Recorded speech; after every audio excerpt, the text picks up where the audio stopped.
आज राकम बजार घुम्न गएकै दिन मान्छेलाई स्ट्रेचरमा हालेर बोकेर मेरो हालत खराब हुन्छ भनेर मैले सोचेको पनि थिएन। स्ट्रेचरमा हालेको मान्छे को अनि मैले त्यसलाई कहाँ भेट्ने त्यो सबै जान्नको लागि भिडियोलाई अन्तिमसम्म हेर्नुहोला।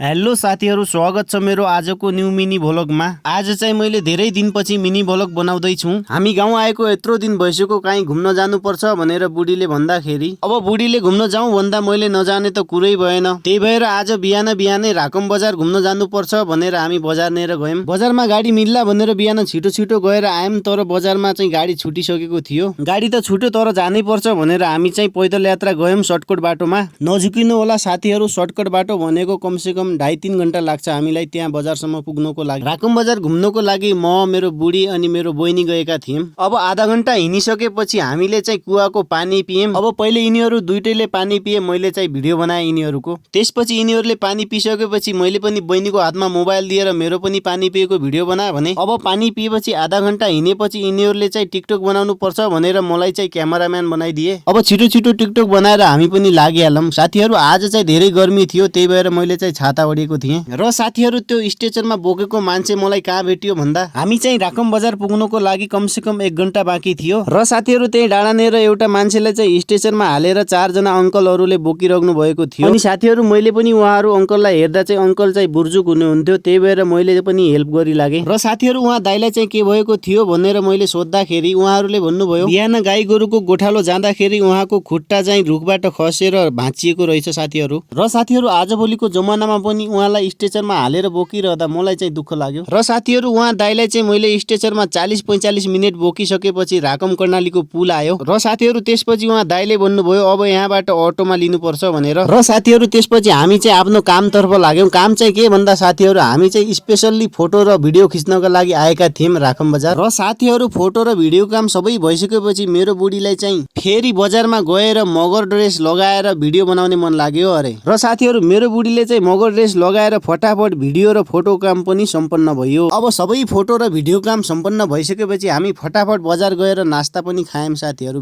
अब साथीहरु, यो सबै काम गरेर हामीलाई बेलुकाको 4 बजिसकेको थियो। अब राकम बजारदेखि विनायक बजार जानको लागि डाइरेक्ट गाडी त थिएन, त्यही भएर हामी 1 घण्टा हिँडेर साथीहरु साइखोला गयौं। त्यसपछि साथीहरु, हामी साइखोला आइसकेपछि हामीलाई चाहिँ एउटा जीप मिल्यो विनायक बजार जानको लागि। बिहानबाटी हिँडेको मान्छे साथीहरु थाक लागेर हामीलाई हैरान भएको थियो, गाडी मिल्दैन कि भनेर सोचेका थियौं, तर गाडी चाहिँ मिल्यो। र साथीहरु, यतिका दिनसम्म मेरो मिनी भ्लग नआउनुको कारण चाहिँ म गाउँमा व्यस्त थिएँ, त्यही भएर चाहिँ मिनी भ्लग आउन सकेको थिएन। र साथीहरु, अबको केही दिनमा म इन्डिया जाँदैछु, त्यसपछि चाहिँ मेरो मिनी भ्लग डेली आउनेछ। र साथीहरु, आजको मिनी भ्लग कस्तो लाग्यो कमेन्ट गर्न चाहिँ नबिर्सिनु होला। मिलौँला अर्को भ्लगमा, बाइ।